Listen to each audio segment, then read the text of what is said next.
Versus sa Northport, anong expect mo sa Northport Shores?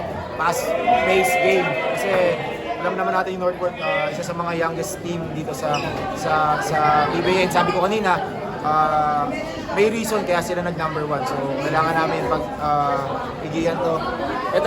Pigilan to, and then we just need to see all the films na pwede namin makuha ng advantage para against Northport.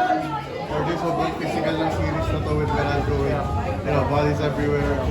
How important will this break be for you? Like, matagal-tagal doon, mga 2-3 weeks. Like I said kanina, yung break na to mas kailangan namin kasi lahat kami masasakit katawan, especially our big man kasi sila yung nakikipagbakbakan sa loob. So itong break namin, binigay sa amin ng break ngayong gabi, and then bukas Monday. Ito yung mga vitamins namin going sa Northport. So yun lang, we just need to move on lang palagi. Tingnan namin kung ano yung mga nagpagkakamali namin sa game namin against Meralco.